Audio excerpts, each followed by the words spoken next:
Welcome to Seven Kinds of Mischief.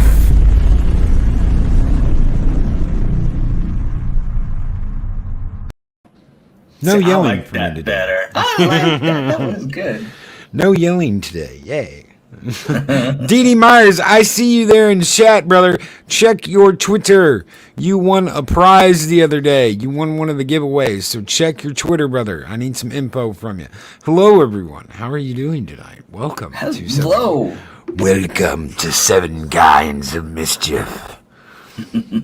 I'm your host, Loki, and with me is the doctor, the insane doctor, Adega Outlaw.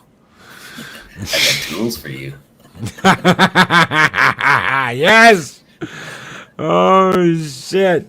A little probing never hurt anyone too much. That's right, too much. Could you only imagine meeting our evil selves? Boy, what a hoot that would be. Day Bob, good evening. Purple Valkyrie, Mark the Infinitely Tired. Little more evil tonight. Yes, thank you. Chris Persia, the Wrench of Wrenches. Pat S, good evening. Pat S, Parrot Head, just another red shirt. Good evening, everyone. Luis Sparrow, good evening. DJ Ronnie G, Apollome's Minion. Good evening, everyone. I hope you guys are having a great one. We've got a wonderful show coming up for you right now with me and Adega, and I've got some pictures I am loading up. Very Adega's wonderful request. evening, everybody. I see a little bit of the chat. Hello for those who have said hello. You are awesome. Indeed. And due to circumstances, my portion will be a little short. I don't want to get into things that have been happening over here. But I do have, and I sent Loki a couple of images. This happens to relate to things I have talked about, and I'm going to read from an ancient text in just a minute. But the things that I'm going to read are directly applicable to us now and have been occurring. Loki and I on the side once upon a time have talked about this a little bit. Every single society we've ever had, every group or organization that we've ever had, this always happens when he posts something or I don't know pictures. what in the hell. This time it was like hide the little button that says stop sharing. So let's see if. All right. They're not that important. We're still here. I don't know what the deal is, but anytime I push the hide button, it completely shuts me down. I don't know what the hell's going on. Anyway. Well, yeah, getting back. I believe this is an ancient woodcut from 1700s, but we'll get into it in a second. I just wanted to. There are societies and groups where people think, oh, they're evil, they're bad, there he goes again. Or there may be times when you think they should be good, and yet they appear not to be. Well, one such, and I know a lot of you know about this, there was a lot of people think that the Masons are good. A lot of people think that the Masons are bad. Governments the same way. Religious organizations the same way. And there's a reason why. Several of you, I'm sure, know. I know we don't have a very big group tonight. But at the founding of the United States, you can see a lot of the original layout of the city. And like I said, you guys know this stuff. Was done by Masonic patterns. The way the buildings were lined, the way they were constructed, all consistent with Masonic tendencies, traditions, engineering. That doesn't necessarily mean it was bad.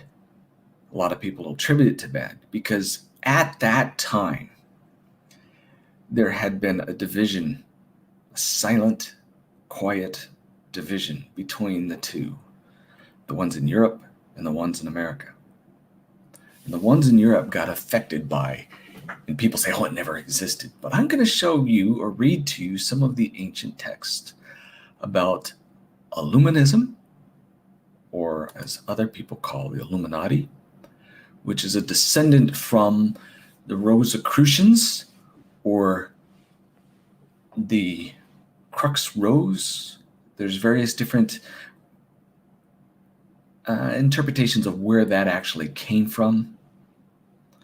The Latin, or taken from the ancient alchemists, or the ancient Christians, or a Rosicrucian himself.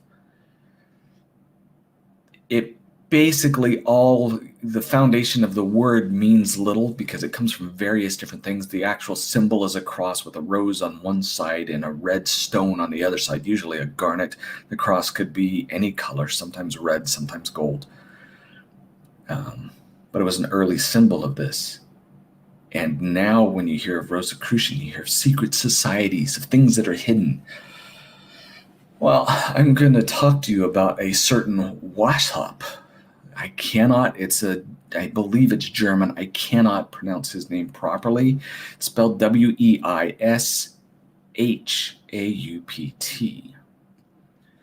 And this is quite a large book, and I'm trying to make sure I have it organized to where it makes sense to you.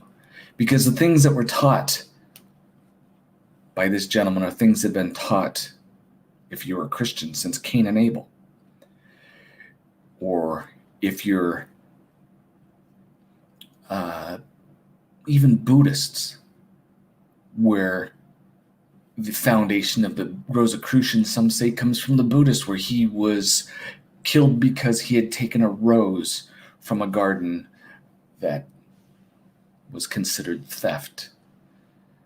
So it goes back to pretty much every society doing the same type of things. And here is one of the receipts. Okay. Now I'm gonna read several different things. But basically, it's the laws and tenets I'm just gonna start on, because there is a lot here. And some of it's very scary when you'll see how it is still in play today. Let's see if I got the right one here. It is from, this is very old, and it's spelled weird, so forgive me if I don't get everything properly, but I'm going to try my best. It is from time and experience, he says, that we are to learn. I daily put to the test what I made last year. He spent several years studying how to do what he wanted to do, how to set up what he wanted to set up and make sure there was no mistakes, because his plan was quite evil. Okay. And I find that my performances of this year are far superior. Give me then time to reflect on what may forward and on what may delay the execution of our plans, to weigh what may be expected of our people, left to themselves or led and conducted by us. Remember that what is done in haste speedily falls to ruin. Leave me then to myself. Let me act alone. And believe me, time and I are worth any other two. Basically, what he's saying is what we do in secret, sometimes we do alone, and we are patient to overcome the obstacles in our way. And let's get on to another portion here. You know the situation in which I stand, I must direct the whole by means of 5 or 6 persons. It is absolutely necessary that I should, during my life, remain unknown to the greater part of the adepts themselves. He had adepts and apostles and different things. I am often overwhelmed with the idea that all my meditations, all my services and toils are perhaps only twisting a rope or planting a gallows for myself, that the indiscretions or imprudence of a single individual may overturn the most beautiful edifice that ever was reared. Meaning he and his people need to stay in secret. If our affairs already go on so ill, the whole will soon be undone. The fault will be thrown upon me, and as author of everything, I shall be the first sacrificed. Yet that is not what frightens me. I know how to take everything on my own score. But if the imprudence of the brethren is to cost me my life, let me be, at least not have, to brush before men of reflections, nor to reproach myself with an inconsiderate and rash conduct. Basically, it's another way of saying that he is not afraid to be exposed, but it's best that he isn't exposed so that his secret society can continue. Now, their idea, this is their tenet. I've got to find it so you can understand what they're meaning. Okay, this is the beliefs of these people, which still exist, and I've been pointing it out, hints of what's going on. Let's see if I got the right paragraph. Liberty and equality are the essential rights that men, in his original and primitive perfection, receive from nature. Property struck the first blow on equality.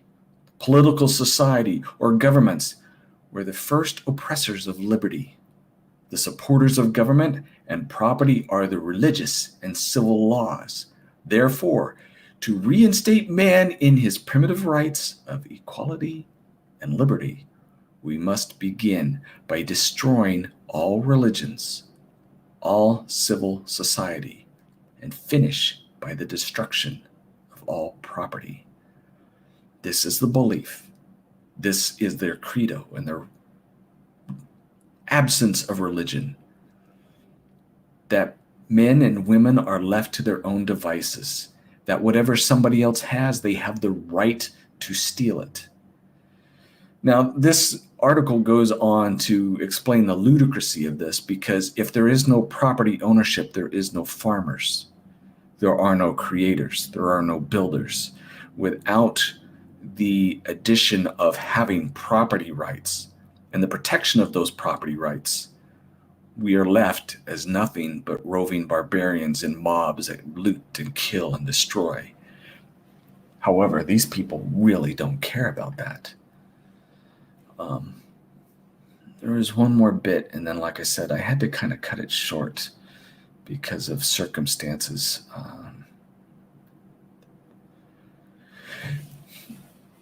Maybe it's down here.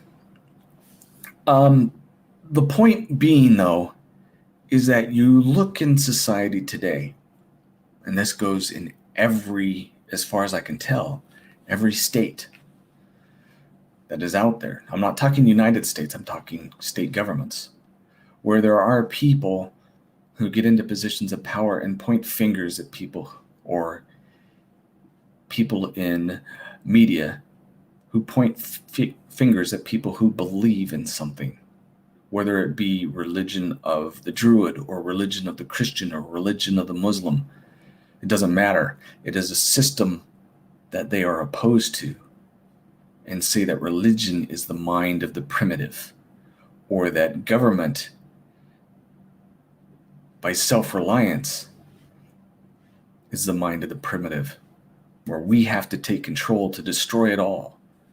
And you're watching right before your eyes the same thing that happened years ago in many different societies, and even in recent times. All right, now I want to see if I got the right paragraph. I think this is it, because like I said, this is a massive book.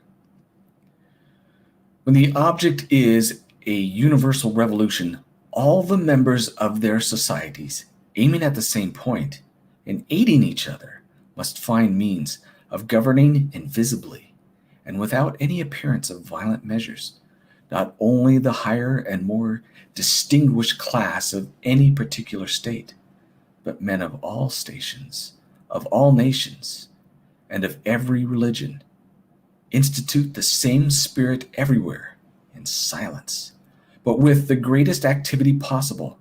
Direct the scattered inhabitants of earth towards the same point. And what was that point that they were directed to? It's the destruction of government, of property, and of individual. So this is basically a Bible of the Illuminatus, a Bible of the secret societies that exist now. These are their hardcore beliefs. This is what I have been, and any of you who are new, who haven't heard previous discussions on this, because I jump around on topics, this is where they get all of their beliefs, their organizations. You do it quietly. And when I brought up the Masons at the beginning, at that time, they had people in Europe who snuck in and secretly took over the Masons there. There were others who snuck in and got influence with political powers in kingdoms, with monarchs, where now I could bring up with receipts some very horrible things that are being done by some very powerful leaders in Europe. And I won't point fingers at which nations, because there are several. But it's all bent on the destruction of your ability to own your own future, your own property, where they can run rotshot over everything that you hold dear, to prevent you from organizing because they see it as evil, to prevent you from having your own home, from having a piece of land that you can grow food on, from having your own car. Think of taxation without representation. Think of eminent domain. Think of taking things from the store that we tell you you need to buy. Commercials that tell you need to behave such a way. It's all the silent, the slow, the insidious manipulation of your minds to allow this type of thing to continue. I should have more on this later, but this is just the beginning of their credo. There's a ton of stuff. So, all right, on to you, Chief. Thank you, brother. Thank you so very much. The Adega Outlaw, ladies and gentlemen. I didn't know if you were still there. I didn't know if my mic cut out or I was having issues or what. Because, it's been one of those nights trying to get everything running again. Right. Okay, so the story I'm going to talk about tonight, I will share the link. Give me 1 second. I'm throwing it in chat now. We are back over at Crispy Pasta. And this story is called When Science Found God. I've never much cared for religion. I mean, it's interesting and all. The old parables of philosophic insights from people 2 millenniums removed from the present. I particularly enjoy the books of Apocrypha and the Bible's magnum opus, Revelation. If for nothing else, in the interesting stories. Even some of the tenets, like an emphasis on strong family bonds, moral stature, I can resonate with. But in terms of a giant omnipresent entity that created everything yet loves us unconditionally, watching our every move from some unseen plane, I don't think so. I still don't ascribe to a singular religious doctrine, but knowing what I know now, well, let's just say the title of atheist would be a little disingenuous. Staking my flag in that camp would contradict all the principles of what my life has been founded upon. Try as I may, I cannot in good faith deny or refute what I myself witnessed. Calling whatever we discovered God may in time prove to be inaccurate, but there is no denying it. We found something.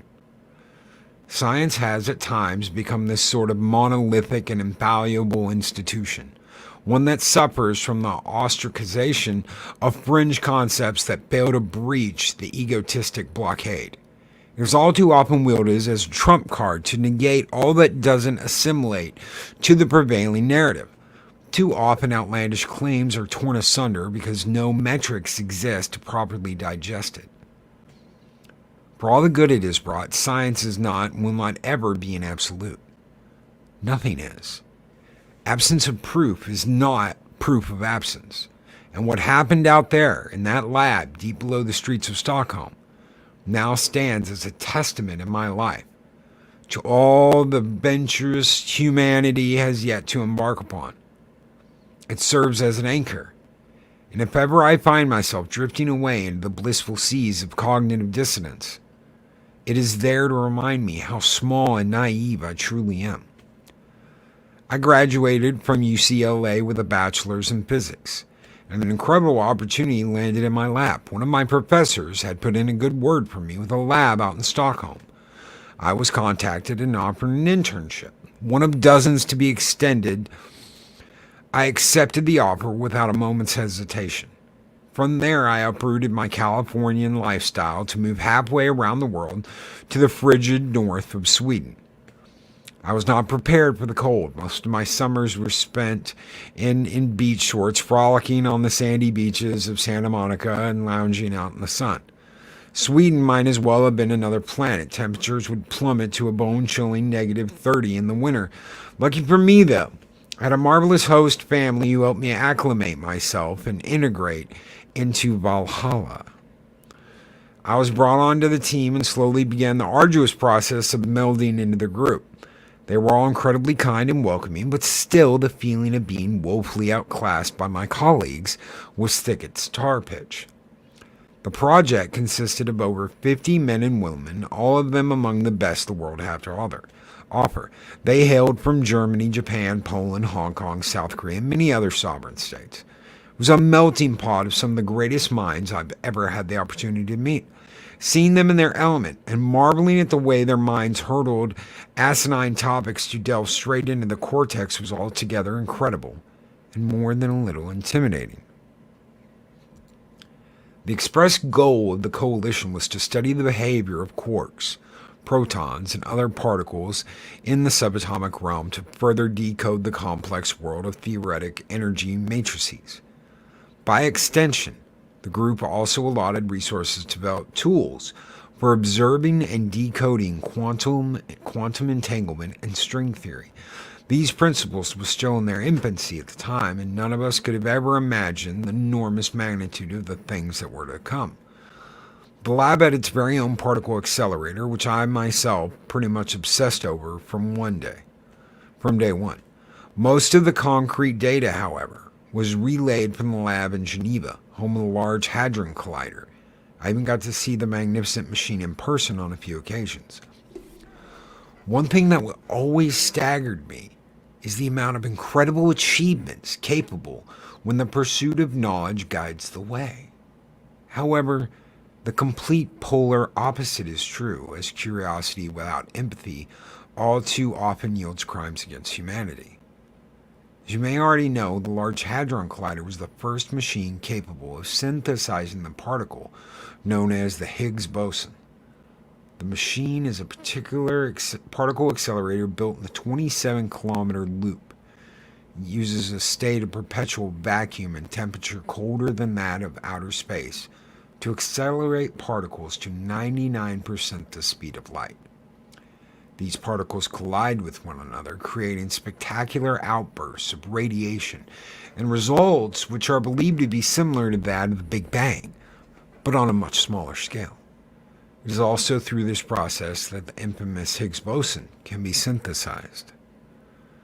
Some call it the God particle, but many physicists are not fond of the omnipotent moniker.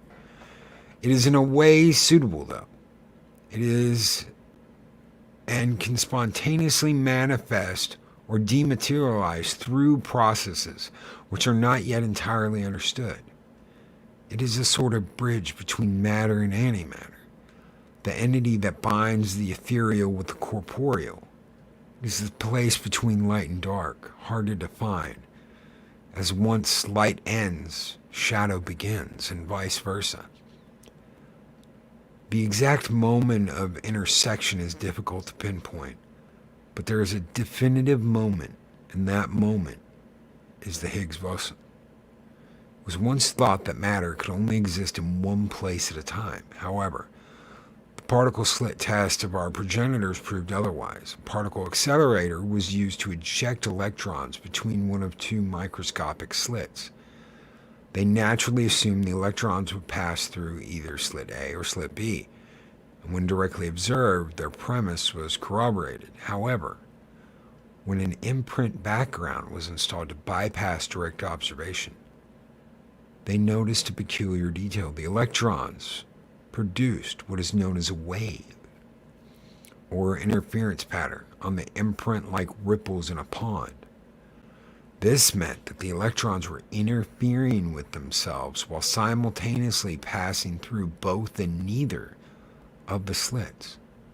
It was at first thought to be a false negative and outright impossibility, but thousands of repeated experiments all reached the same conclusion.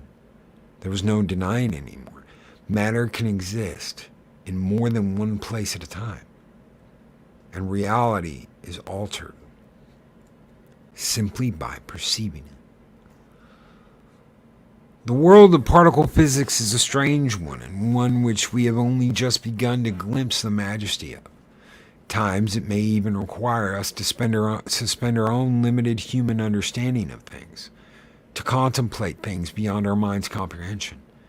It was this idea which was the tabernacle of all the group was trying to achieve, to unravel the mysteries of the subatomic universe and better understand reality itself. The group was funded magnificently, and state-of-the-art equipment was provided from lavish donors from all around the world. My contemporaries and I began to study the processes again from square one. This consisted primarily of monitoring the nature of particles and testing the same processes over and over and over ad nauseum. Progress was slow, and many failures were soon under our belts. But you can't build a house without chopping down a few trees. It took years to decode part of the formula, but eventually we learned that the behavior of these particles could be predicted under certain pretenses. They could also, to a certain extent, be directed, programmed to inhabit separate locations at the same time, giving them the perceived ability to exist in two places at once. In reality, though, it was more akin to a transfer of locale via microscopic slits in the Higgs boson. We realized it was not a matter of traveling to, but instead traveling through the fabric of space itself. With electrical stimuli and coordinate-based geosynchronization, one could manipulate these particles to transfer locations faster than the blink of an eye. The machine used was primitive compared to later iterations, but its true potential was not lost on us for a moment. Time went on and the technique was further refined. Most readily in the distance were particles able to be transposed. It started as only a few nanometers, but eventually we could transfer particles several feet.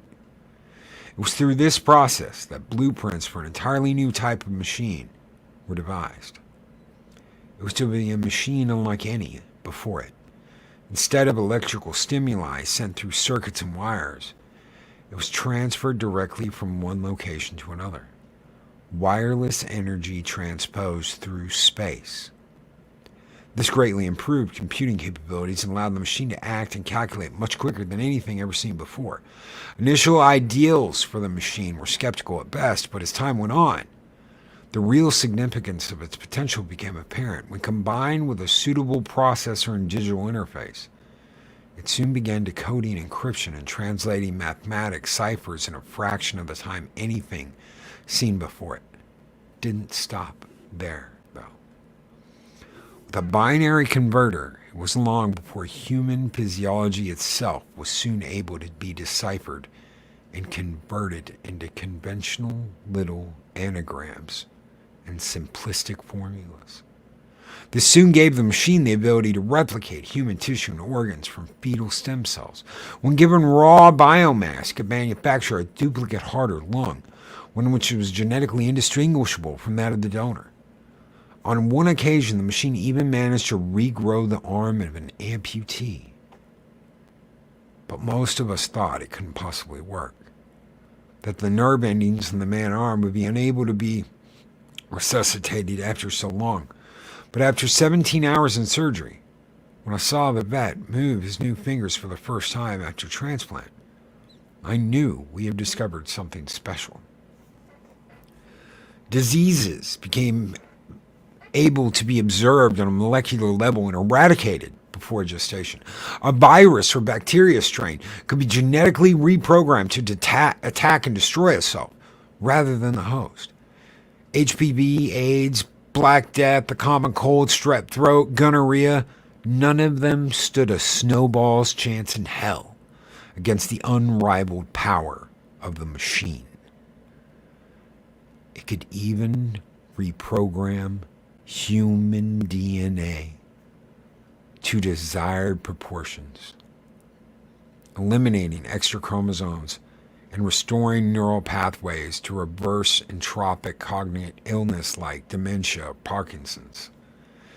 Even pre-birth conditions like cerebral palsy were in the process of being all but eradicated. It wasn't just organic material either. The machine could take a block of carbon and alter its isotopes and create carbon-14 and elicit radioactivity. This proved interesting for further power possibilities as the machine demonstrated the potential for creating its own fuel source. But there was another, more pertinent discovery. By changing the number of protons or neutrons in the atomic nuclei, the given element's atomic weight was altered, thereby turning it into another element altogether. The machine held the power to change the very building blocks of the universe. It could turn copper into gold, bromine into iodine. I think it was then that we first realized the scope of what it was that we had created. The applications for the machine seemed endless.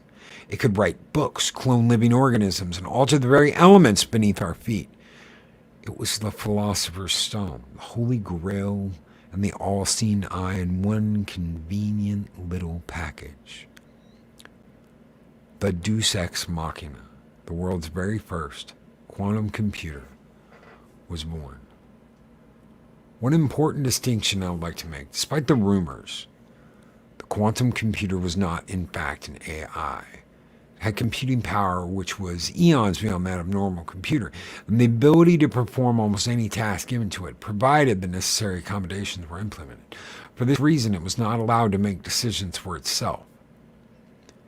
Many in the group were justifiably nervous at the prospect of an artificial intelligence somehow gaining sentience and going rampant with the power of quantum manipulation. We really had no idea where our experimentation would lead us, and so the decision was made early on to prevent it from thinking on its own and going Skynet on all of us. The computer was a beast of burden, happily doing any task given to it, but it was us that held the reins. That is when the bureaucratic troubles started. A lot of donors for the project, and even a few of my fellow team members, had their own ideas on how to best utilize the machine. Every nation involved wanted it for themselves and had their own vision on how to best implement its capabilities. Several members of the coalition ended up leaving the project being outright dismissed, promising to return with a battalion of lawyers at their back. One man was even caught attempting to smuggle data out of the lab and detained to await persecution. The reigning project overseers were also relieved of duty. In his place, Dr. Heinrich Lundgren assumed the role of Director of Operations. Dr. Lundgren was a dear friend of mine and a brilliant mind. That's what makes his fate lie so heavily on my heart. It's a tragedy what befell him, but I won't act as though he wasn't responsible for stoking the flames. Lundgren managed to settle the group down and unite a divided faction of researchers who all held their own agendas. He made the executive decision to keep the computer in the hands of an international team and continue to study it for continued data analysis and eventual replication. All those who didn't abide were dismissed or removed physically as the need arose. Lundgren had toiled for years on the development of the machine's virtual capabilities and decided it best to invest more heavily into it. It took months of development, but soon a fully functional Sims-esque program was up and running. The simulation was modeled to be an exact carbon copy of our own world and held all the coordinated pieces within it. All the people, animals, nations, augmented control apparatuses were then developed to allow us the ability to view the computer's creation firsthand. The simulation it created was visceral, that none could even perceive that they were in a simulation at all. Test subjects were exposed to their own loved ones within the program and could not distinguish them from their real-life counterparts. I even took it for a spin a few times. I was hooked up to the monitor via neural cortex interface and had my mind rendered directly into the simulation. I awoke to the sights of sunlight peeking through my blinds and the sound of cars outside. Around me on the walls were posters of X-Files among countless other. I recognized immediately where I was. It was my childhood home, an apartment complex in Sacramento. Simulation was so detailed that even my old Raggedy Ann doll with the missing eye was there. My parents were both there and acted in accordance to how they would behave in real life. My dad even made new corny jokes in a fashion that suited his personality. It wasn't a memory, though. It was an entirely new scenario concocted by my mind in the quantum simulation. My parents were both deceased in real life, and getting to spend time with them again was indescribable. Even if they were just simulations, the experience was profoundly cathartic for me. I ended up leaving the simulation in tears, overwhelmed by the experience and the ability to speak with my parents again. Even made dealing with their absence a little easier in the real world. After all, I could now speak to them anytime I wanted. I found myself never wanting to leave it. Dr. Lundgren subsequently questioned me about my experience, and I was all too happy to relay the things I had seen. He listened intently with simple occasional nods and one-word responses.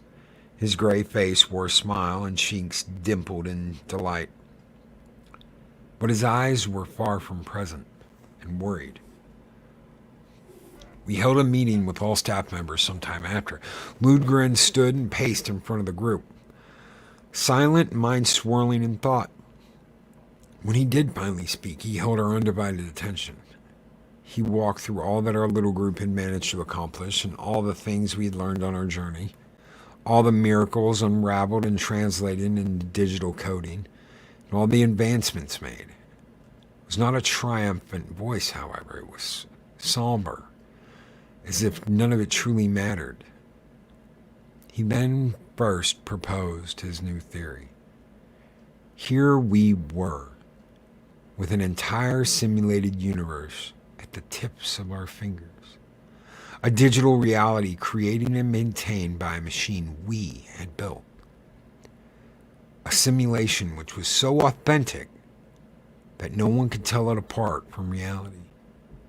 If we had the power to create that, how did we know that our own universe was not the result of that same process? How did we know our reality was not, in fact, a simulation? An unnerving silence befell the rest of the group as Lundgren concluded his epiphany. All in attendance seemed to silently contemplate the idea with a noticeably nervous aura now lingering. There wasn't much said after that, but there didn't need to be. We had an entirely new goal. Upon returning for work the following day, I immediately noticed that several of our colleagues had abandoned the project without so much as a goodbye. Only 7 of us remained, among which was the prestigious Henrik Lundgren. He was changed, though. His upbeat optimism and inquisitive attitude reverted to an impatient, gibbering wreck of a man. He became hostile to prolonged questioning, and I could see the idea gnaw on his mind as we walked the tightrope between madness and genius. At times he even appeared on the verge of psychosis. He would ramble and talk to himself and pretty much stopped leaving the laboratory altogether. We set our sights on a new task, to dismantle and test the hypothesis of Lundgren. to develop an ability to break through the boundaries of our suspected simulation and peer beyond our own reality, to glimpse whatever may lie on the other side. Nothing else seemed to matter anymore. Life may be accidental, consciousness too, hell, even complex organisms like human beings, the result of genetic evolution and a bit of luck. However, simulation is not accidental. It requires an immense amount of dedication, programming, and logistics, not to mention power and maintenance. The ability to synthesize digital worlds is not something learned or accomplished by accident. It takes time, resources, and brain power to even attempt it. And even then, it's no guarantee. The one concept that was off the table immediately was that the theorized simulation was the result of natural phenomena on a random cosmic alignment. If Lundgren's hypothesis was correct, and our universe was indeed a simulation, then someone or something had to be pulling the strings behind the veil. Powerful as the quantum computer was, even it did not have the ability to glimpse directly into higher dimensions. As stated before, it took commands only from us. It could only perform tasks which we could coherently articulate it to. We realized rather early that directly viewing outside the boundaries of the universe was likely not possible. The only option was to send a message. Through remedial experimentation and dozens of ponderous sleepless nights, we finally had a breakthrough. Our reality is based on laws of motion, laws of attraction, laws of physics. These laws cannot be broken, but with quantum technology, they can be manipulated. Many believe that intelligent extraterrestrials were first alerted to humanity when the atomic bombs fell on Hiroshima and Nagasaki. Ours was essentially the same idea, demonstrating that we had the capability to toil with the quantum world in hopes of eliciting a response from a higher being. If we could break or bend one of these laws of reality, then perhaps the orchestrator would be compelled to respond to us. One of the earliest discoveries we had made was that the concept of reverse time. Time is a measurement of something that occurs. Without anything to observe, time is meaningless. Concept only makes sense when in the presence of matter. The two concepts of space and time are aligned like light and dark or hot and cold. One does not exist without the other. Where there is space, there is time. And where there is time, there must be space. The opposite of matter is not nothing. It is antimatter. A true nothingness or void of anything substantial does not exist. It cannot exist based upon the nature of existence itself. Antimatter is the invisible material which operates unseen and fills all the gaps which matter does not. All of it held together by the Higgs boson. If an opposite of matter exists, then an opposite of time must as well. Every action has an equal and opposite reaction. And all reactions must remain proportional to force exerted. By utilizing the quantum computer, we had the ability to send protons back in time. Sort of. We could make them exist where they once had not by using dark energy matrices and participating superpositioning to put them in two places at once. The discovery had actually been made sometime earlier, but never officially tested. It was restricted and marked as unbroachable, as many of our patrons were rightfully concerned by the prospect of unintentionally altering the past. Doing so could create a butterfly effect and wreak havoc upon the present. We were told vehemently that the reverse time experimentation was forbidden. But now we had a legitimate reason to take an interest. Took some convincing on our end, but eventually we were successful and we promised to unveil the greatest discovery yet. The parameters were set within the computer and the lab was prepared for the operation. A single seed was placed in a transparent reinforced container in the center of the room. The specimen was placed on damp resin paper and several little green tendrils had sprouted from its shell. The idea was to reverse the symbiotic metabolism of the test subject and cause it to rapidly revert to a zygote state. The seed would be directed to perform its life cycle backwards, thereby contradicting the natural forward flow of time. Parameters were finished, and Lundgren stood by the machine. He glanced at each of us individually with sullen demeanor and nervous twinkle in his eye. He looked to me last and nodded. Lundgren took a deep breath, adjusted his glasses, and hit the switch. The tendrils within the seed began to retract. They disappeared within the shell soon after, and the seed shrunk till the point in which it was no longer visible. The computer alerted us that the task had been completed, and silence descended upon all of us. We stayed that way for several seconds until a commotion from the computer drew our attention. An array of flickering lights and sirens began to wail like banshees, indicating an error of some kind. Suddenly, the seed reappeared and began to grow at an impossible rate. A mass of wriggling green tentacles erupted from the shell and pressed firmly against the case within seconds. It swelled within the chamber, violently ruptured a moment later, sending shards of glass catapulting through the room. I managed to duck away just in time, but others in the group were not so lucky.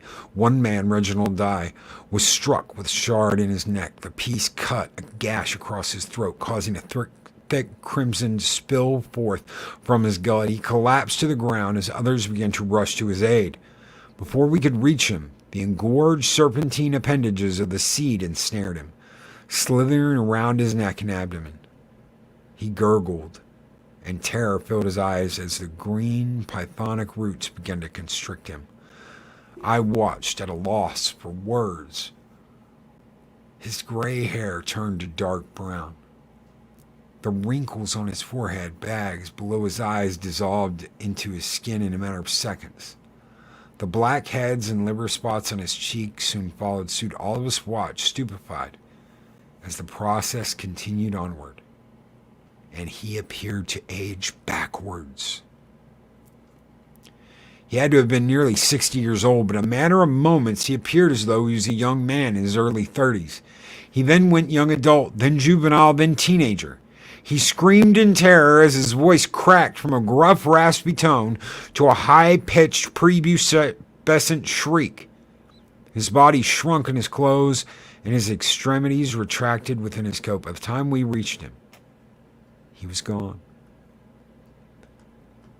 We didn't have any time to gawk as our stupor was interrupted by the computer blaring a warning siren, a flickering plethora of lights designated an external problem of some sort. The display was a failsafe designed to protect the computer from malicious outside sources. Most of us thought the firewalls of the quantum computer were enough to prevent any attempted breach, but apparently we were wrong. One of my colleagues scrambled to the kill switch. He was poised to throw it when he was halted by a sudden shout from Lundgren. Lundgren stood, eyes wide as dinner plates and mouth agape as he stared at the main monitor of the computer.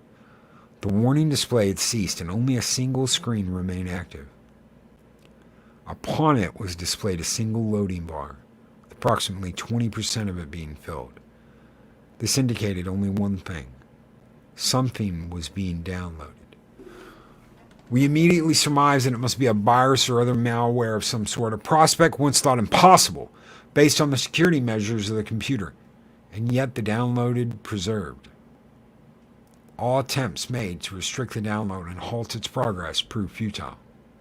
We exchanged nervous glances with one another, torn on whether to pull the plug and save our creation from hostile insurgents or allow it to continue to whatever ends.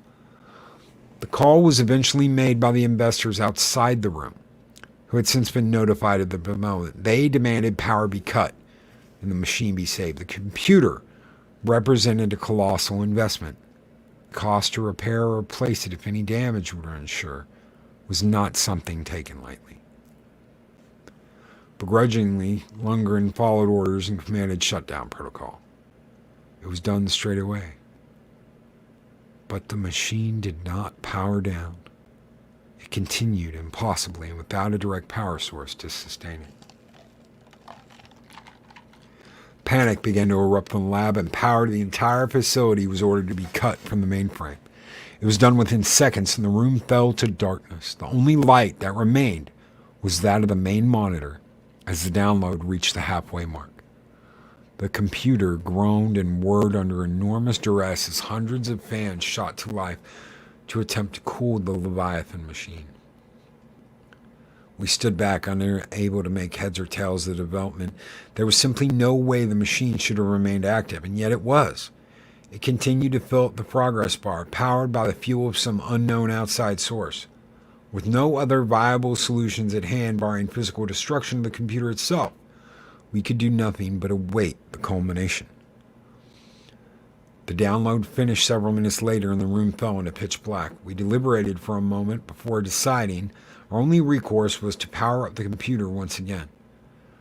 The mysterious file weighed in at an impressive 100,000 terabytes, enough to fill hundreds of normal hard drives, but just another drop in the ocean for the quantum computer. Once full mobility was achieved, a single never-before-seen prompt filled the screen. Unknown file type. Do you wish to execute the file? All attempts made to bypass the prompt failed. We quickly used a separate program on another screen to trace the file's origins, but to no avail. Now there's no hiding from a quantum computer behind a proxy or VPN. It uses an algorithm-based process combined with a ping response speed to determine probable origin up to an accuracy of 99.999%. We're talking response time measured in milliseconds, not seconds. But for a quantum computer, it's like ABC. Sure, it gets it wrong once in every million attempts. The point being, it always has a guess. This time, however, we received a new message. Unable to determine file origin. Lundgren took a step back and pondered the situation and wiped the beads of glistening sweat from his brow. With nothing else at our disposal, he realized there was only one option left, and so he gave one last command. Open it. The computer began to render the file, the process taking several minutes to complete. It was entirely in binary code and eventually translated to a single message. Upon completion, 2 words in a white font sat silently amidst a black background. I never thought 2 simple words could have such lasting effects on my psyche. Those 2 words that had made me question everything I thought I ever knew. The computer fizzled out moments later and shut down. All of us just kind of left after that. I returned home, overwhelmed by the events, and left with a mystic sense of terror instilled deep in my stomach. The following morning, I was called by one of the investors. He informed me that someone had broken into the lab late the previous night and sabotaged the operation. The lab was lit ablaze and soon reduced to a smoldering pile of ash, and the quantum computer, well, that was damaged beyond repair. Whoever had done it possessed a security card and seemed to know the exact process required to dismantle the automatic sprinkler system. Police held a single suspect in custody, a man who appeared as a neurotic mess in the center of a maniacal nervous breakdown. He was tried and convicted sometimes later and declared clinically insane.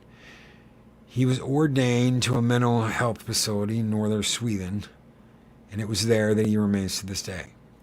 That man was Heinrich Lundgren. Never been able to properly assess just what it was that happened that day. The event that left me shaken and confused in more ways than I could possibly list. I don't suspect I'll ever be whole again. I just can't be. I know the truth, the reason for our meager existence. We had reached out far beyond, and something answered our call. Whether or not it was truly what we would call God, I can't say, but I will say, after what I saw happened and what became of Lundgren, I can't think of a better word for it. I think God is something we never could have imagined. It holds us all within the palm of its hand. With a simple flick of the wrist, we can cease to be. There is no love, there is no salvation, there is only that which lies beyond the margins of reality, that which we have no possible hope of understanding. One thing is also clear. It is watching us, and it does not want us meddling in that which we have no business meddling. We are set amidst an ocean of infinite black seas, and it was not meant for us to travel far. That final message could not have been clearer. In anything I find myself drifting, I remember those two simple words relayed by the quantum computer in its last moment of life. Turn back. Turn back.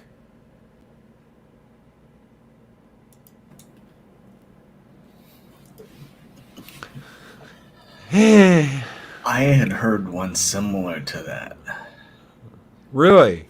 Yeah. And some tried to say that, and it's other creepypasta, but trying to say that it was something that actually happened at the Hedron and people died and they attempted to touch the finger of God. I like the time concept in there. Yeah, that was freaky. And yes, I just had to drink a half a cup of Kool-Aid because, yeah. Well, you've been talking nonstop for 40 minutes? Shit. Almost, yeah. Well, ladies and gentlemen, we will be back next Thursday. We're going to have a special stream tomorrow night with Mexican Iron Man at 10 p.m. Central Standard Time. Looking forward to it. The late show with Loki. Loki's late show with Mexican Iron Man. So we're going to hang out tomorrow night. The things that Mexican Iron Man does at late night will be revealed. Right. Drink alcoholic beverages and cigars are more than welcome. BYOB. Bring your own. So we will be back tomorrow night. We're gonna be back tomorrow morning too, as well, with the very last episode reviews for Space Above and Beyond. Dun dun dun! What a show! I will see you guys there. That will be it. We will be starting something new. We will be starting something new next Friday. 1 week from Friday. I don't know what the hell we're gonna do, but we're gonna do something. So, Adega, what do you got going on? You got a new book out? You got a new book on your store, guys? If we could throw Adega's link out in chat, I would very much appreciate it. I know right now he's going, you son of a bitch. Like, well, the thing is, all this stuff I've had for a while, and, I can edit, and then I put it through Word to edit, and then I go to Google Documents and let it edit, and then bring it back and put it in PDF form. And instead of actually having a human go through and diagnose it, this is the best I could do. And I figured, you know what? Give everyone a preview. You can have the story. This is it cleaned up as best as I can. Where you're going to find errors in it are things like mistakes that when I'm tired and I write and the editors don't clean up, or things like waste. Well, am I talking garbage, or where you put your belt around, little things like that may show up. But the story is there. And if you're interested, you can get at it. So yeah, I put another one there, and it's fun for me. I hope you guys enjoy it. We definitely will. Thank you, Adega. Anything you've got going on that you want to share? No, not really. Just been a little slow here. So, not quite as public as I used to be. So, if something comes up, I'll let you know. All right, brother. Everyone, I hope you have a wonderful night. Take care. Be excellent to each other. And always speak friend to enter. Good night, everybody. Good night. These videos are tremendous. Like, comment, and subscribe, and hammer that notification bell.